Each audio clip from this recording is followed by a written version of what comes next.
Hi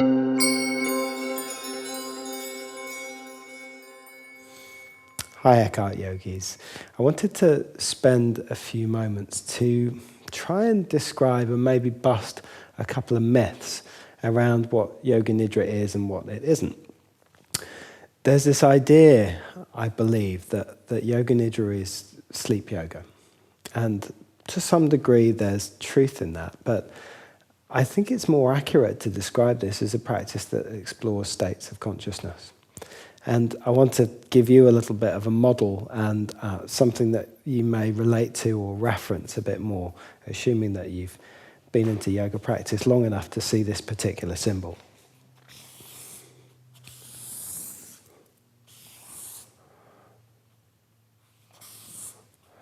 So this is my, I failed in art lessons at school, by the way, but this is my attempt at an Om sign.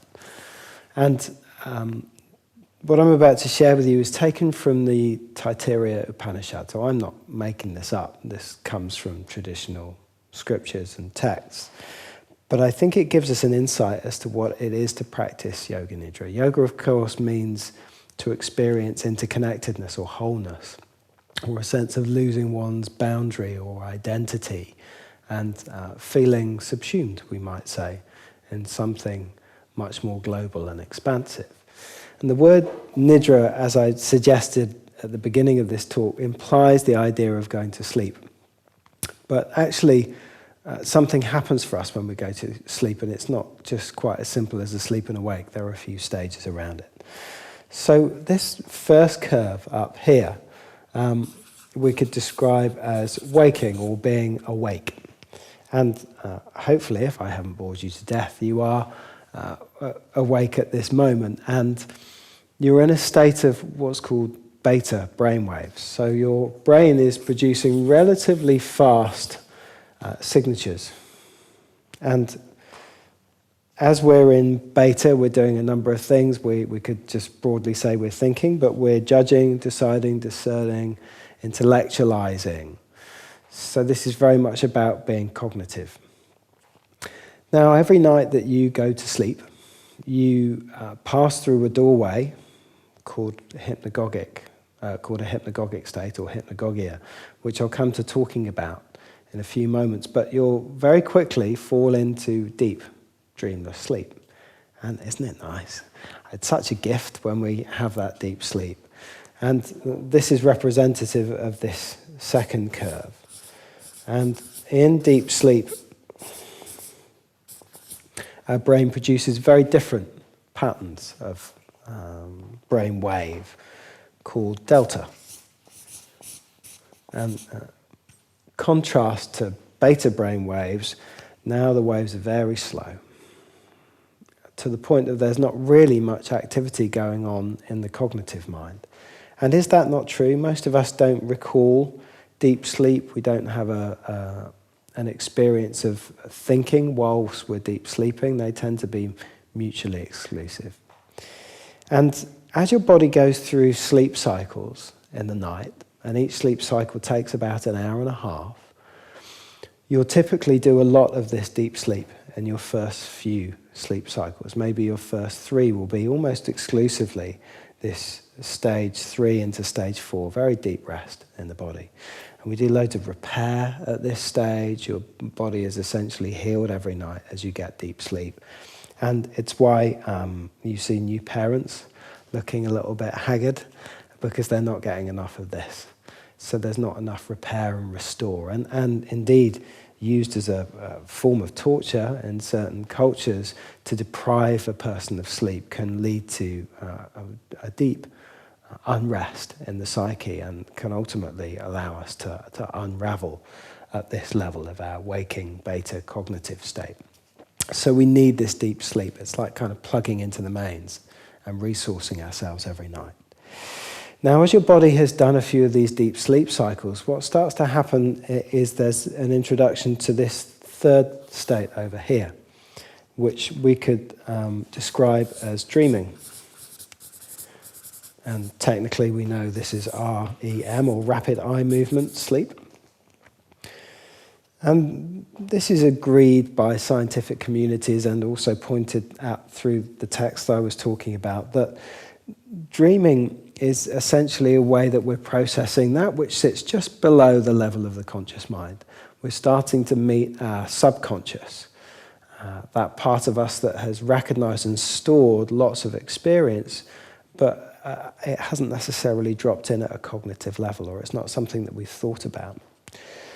Perhaps we didn't have the time to process a particular emotional response or a particular feeling that arrived as part of our interactions in daily life, and therefore it's sublimated into this dreaming world, our more subconscious mind. Now, when we practice Yoga Nidra, there's a potential to explore all of these three states. And by the way, here, what's happening on the brainwave front is a new rhythm called theta, which is somewhere between the faster flow of beta and the very slow flow of delta. So these three different states we may start to get access to, but we do it through a fourth one. And I mentioned it earlier.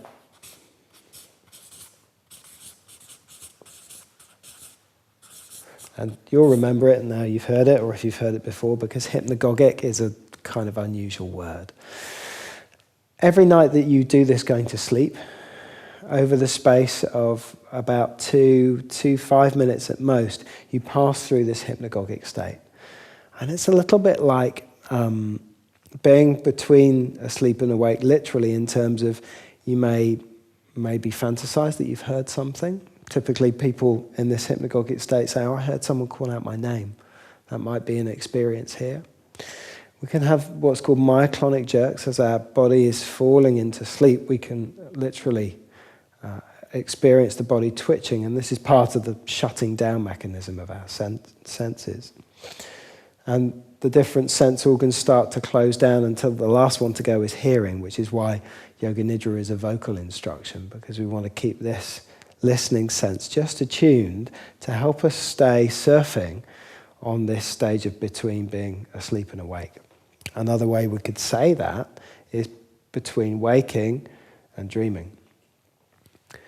Now, one of the things that happens typically in Yoga Nidra when practiced a lot is that old emotions might surface, old hurts, traumas, anxieties, things that have been sitting here, it's sublimated into the subconscious realm, start to be seen more clearly.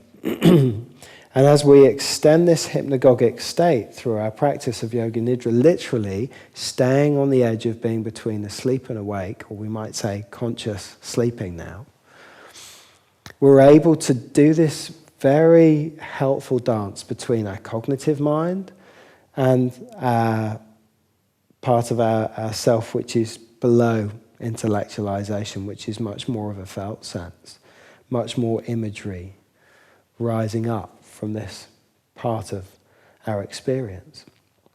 And in this way we can start to bring a harmony, a sense of bringing together these two states and making a sense of more cohesion between our cognitive self that always thinks it knows right, and more of our felt sense of self and more of our subconscious self. So this in and of itself brings a tremendous healing.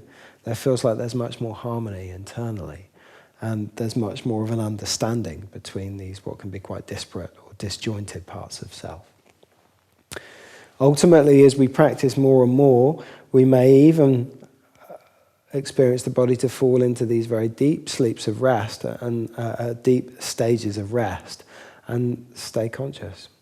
And there are sages that reported and were even recorded scientifically to be able to fall into a deep sleep state, yet still keep some sentience, some consciousness, registering what was going on around them. So they were proving through scientific machinery, through EEG, that they could enter this deep sleep state and then remember what was going on around them. So that becomes a curiosity. I haven't had so much of this experience in my life, although every now and again I will go to sleep of an evening and my consciousness stays awake. So I can feel my body falling into this deep sleep, yet there's still a sense of something noting, recalling this experience. It's hard to fully describe it, and something that I'd encourage you to experience through a really active and engaged practice of Yoga Nidra over time. This little dot here, often overlooked in the symbolism of Om, is what's known as Turya. And the Turiya state is said to be that which pre-exists and exists after all of these different changing phenomena. Another way to represent Turiya is not necessarily this dot, but how it underlies all of this experience. Turiya is in fact our sentience as that which is undivided and interconnected with, we might say, a global sentience or a global consciousness. And through the deep practice of Yoga Nidra, when the cognitive mind and the subconscious mind start to settle and quieten down, we might start to reveal the stillness that underlies all of these changing movements and phenomena. And we start to really get a glimpse, really start to see what it is to be in our self with a big S.